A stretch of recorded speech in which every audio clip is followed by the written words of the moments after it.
yang berkata bahwa HAM merupakan jantung dari demokrasi. Seperti yang kita ketahui, sejak awal kemerdekaan, Indonesia merupakan negara yang menganut sistem demokrasi. Namun, apakah keadilan HAM di Indonesia sudah berjalan dengan baik? Faktanya, isu-isu yang berkaitan dengan HAM, keadilan, dan perdamaian pernah terjadi di masa lampau.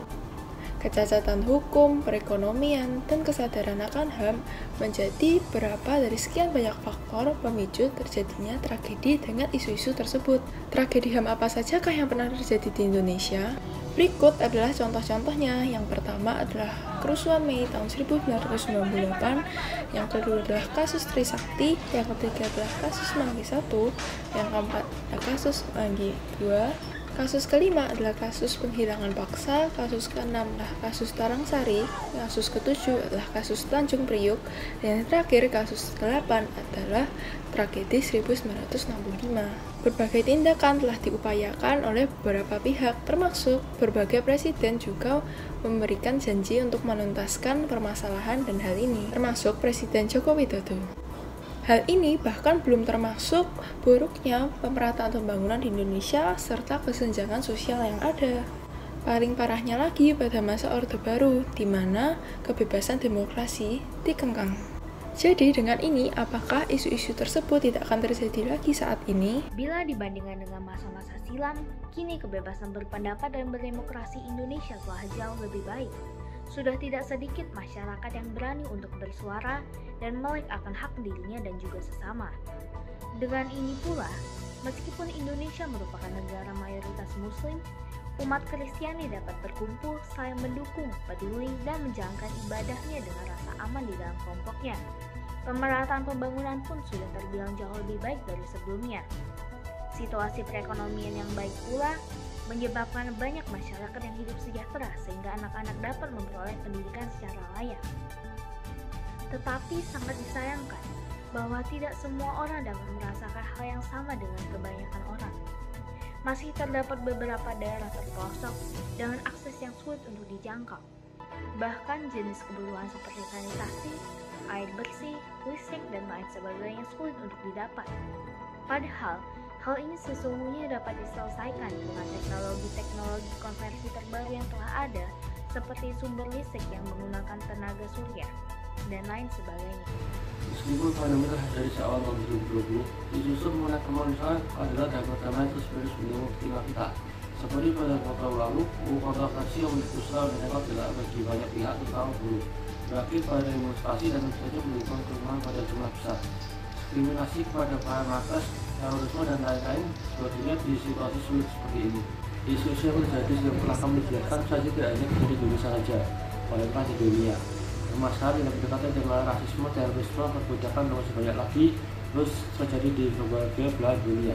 Untuk itu, United Nations telah lama menetapkan sebuah tujuan yang disebut dengan Goal 16 guna terciptanya Peace, Justice, and Strong Institution pada tahun 2030 nantinya.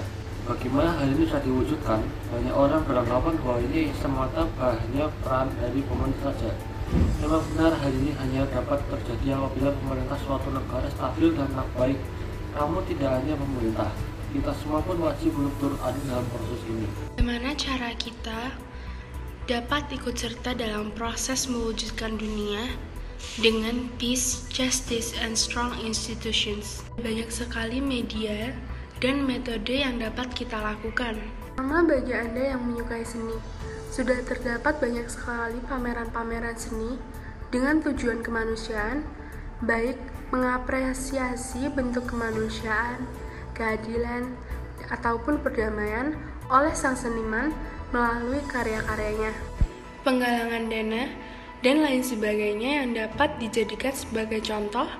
Anda juga dapat memamerkan kebudayaan Anda sebagai bentuk keadilan dan perdamaian seperti aksara Jawa. Salah siji budaya asli Indonesia kang wis diakoni ing ranah internasional, yaiku diakoni UNESCO. Ing peringatan Dina Aksara Jawa Internasional tahun 2015, salah siji tema kang diangkat yaiku ketentreman lan demokrasi ing urip sedina-dina. Katentreman iku bisa diwujudke lan ditindakake lewat aksara-aksara Jawa kang ana.